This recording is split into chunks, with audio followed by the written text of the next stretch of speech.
we did the listing intake. The listing intake, there's two things that you want to be able to get from the listing intake that are the most important. I said this in the previous class. Does anybody recall? The most important things to get in a listing intake. Why they're selling is one thing. Maybe. Okay, that's a great guess. That's not what I'm looking for. That is a great thing that you should know, by the way. That's a great question to ask. What I'm looking for what would happen if it did not sell? I like that as well. Great answers. I'm looking for something different. That's a great. Both of those, I 100% approve. You should be asking those questions. I'm looking for something else. Price, how much they want to sell for?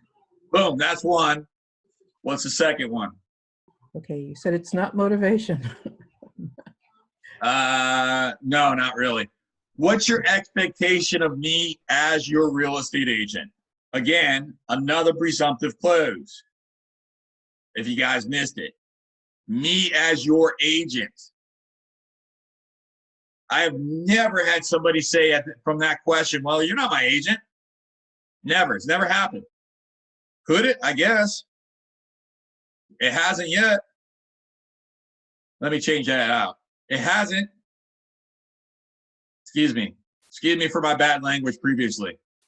All right. So those are the two things that during the intake that are the most important. The other thing that Frank and Lanita and Efren said, all that, everything else there, yeah, absolutely. Absolutely. The most important two things is what's your expectation of me as your real estate agent and what do you want to sell it for? Because now I have an understanding of what they're looking for. And then when I go in there, it is going to be what's your expectation of me as your real estate agent? Somebody throw out an answer for that question of what you think a prospective seller would say. Johnny, wake up. Responsive. Tell me more about that, Efren. Responsive. Whenever I have an inquiry or a question, a concern, you're available. Okay, so whenever you have an inquiry, a question, a concern, I'm available. Is that correct? Yes, and emotional outbursts. And emotional outbursts? Tell me more about that. Yeah, if I've got a vent, hopefully you're there. Are you there? All right, so if you got a vent, am I there? Got it.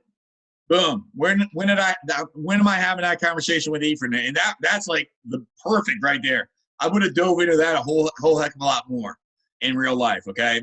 But just for sake of time, I'm gonna leave it alone for now. When did I just have that conversation with Efren? Listing appointment. The listing intake.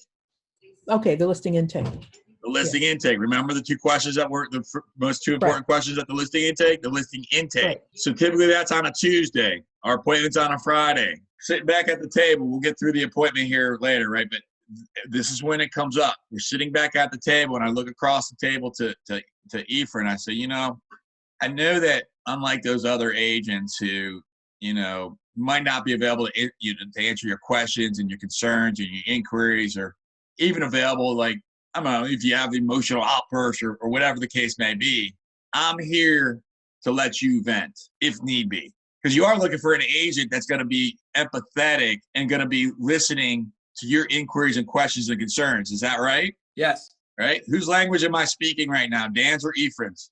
Efren's language. That's right. So when you get, I love that because that's never going to be my language ever. So I put quotation marks around it. When I get to the appointment, I'm feeding him his language back. He won't know that it's literally his words exactly. Okay, and that's going to be like, yeah, that's right, exactly. Now, in real case, I would have really, because I don't want to have a client that's going to be venting or emotional outbursts with me. That's not acceptable to me.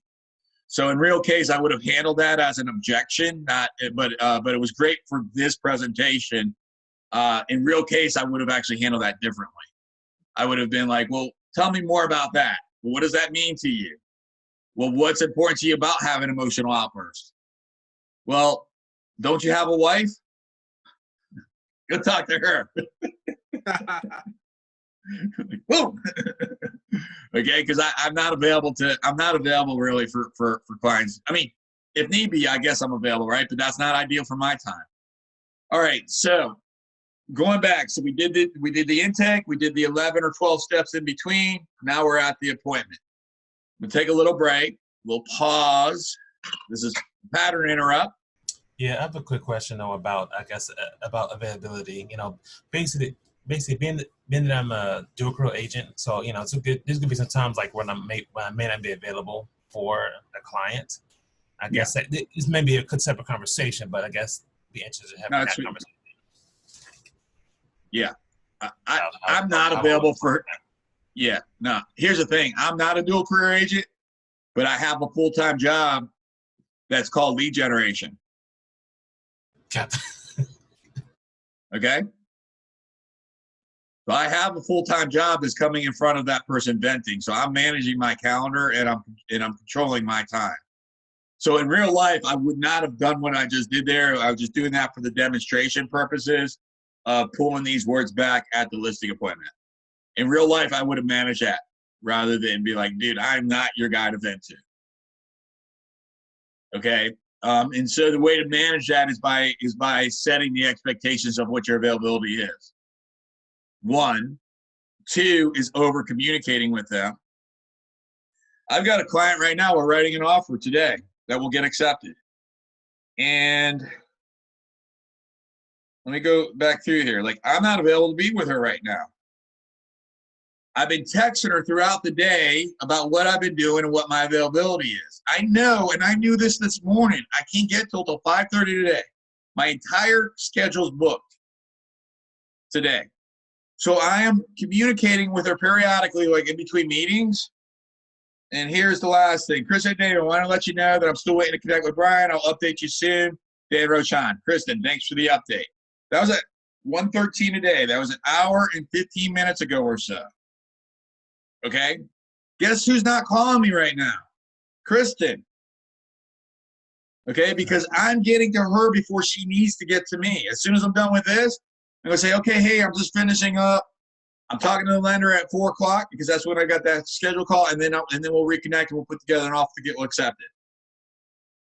Okay, so the best way is to, 1, is communicate up front of what your availability is, and then secondly, it's to then proactively communicate with them throughout the day.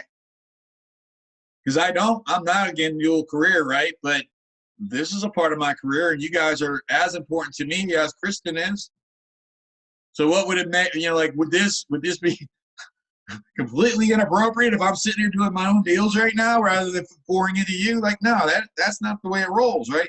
The same way as like in your full-time job, you're going to be working for your employer, hopefully, because they're compensating you and they have an expectation of you. So do that, but you can also still manage expectations. Does that answer your question, Frank? Yeah, definitely does. Yeah.